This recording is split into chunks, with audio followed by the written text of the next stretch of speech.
Jadi saudara Septiani, pemirsa keluargaku yang dimuliakan oleh Allah, boleh kita makan ketika imsak sudah tiba. Tapi alangkah baiknya ketika kita bisa mencegah bangun sahur di awal waktu. Tapi artinya di awal waktu pun tidak terlalu ekstrim, misalnya jam 1 sudah bangun buat sahur. Tidak perlu. Karena Rasulullah pun sekitar 15 menit atau 20 menit sebelum subuh beliau baru sahur. Karena Siti Aisyah pernah ditanya bagaimana sahurnya Rasulullah. Sahurnya Rasulullah bersama kami adalah ketika Rasulullah sahur, selesai sahur beliau ke masjid untuk menunaikan sholat subuh. Antara waktunya cukup untuk membaca 150 ayat dalam Al-Quran, sekitar 15 menit atau 20 menit lamanya. Artinya ketika kita imsak terlambat bangun, boleh kita memakan makanan sahur kita, namun diingat jangan sampai datang waktu subuh. Karena sekarang mungkin kita sudah canggih, ada alarm untuk azan sholat subuh, ada TV yang menayangkan azan sholat subuh. Kita bisa perkirakan itu semua, sehingga ibadah kita tetap terjaga. Itu jawaban saya untuk saudari Septiani di Ciputat. Mudah-mudahan dapat bermanfaat.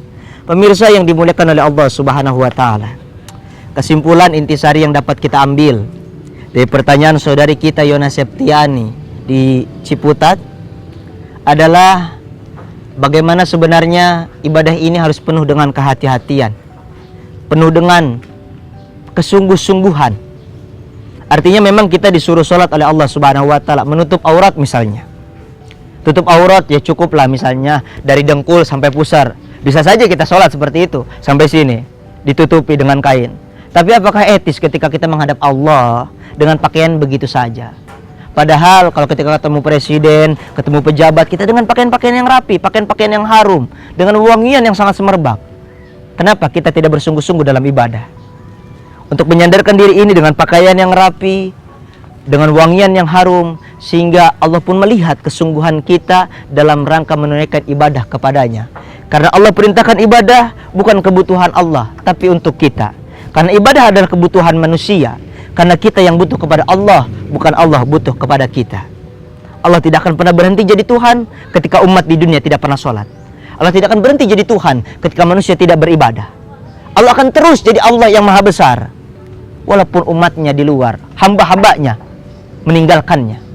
Allah tetap adalah Tuhan yang maha esa, Tuhan yang maha penyayang, maha pengasih bagi kita semua. Saudaraku pemirsa yang dimuliakan oleh Allah, demikianlah penjabaran tentang bagaimana kita makan di saat waktu imsak. Terima kasih atas segala perhatian. Mohon maaf atas segala kekurangan. Benar datang dari Allah, salah dari pribadi Al-Fakir. Huz masofa wada makadar. Ambil yang baik, buang yang buruk. Mudah-mudahan Ramadan ini jadi Ramadan yang berkesan.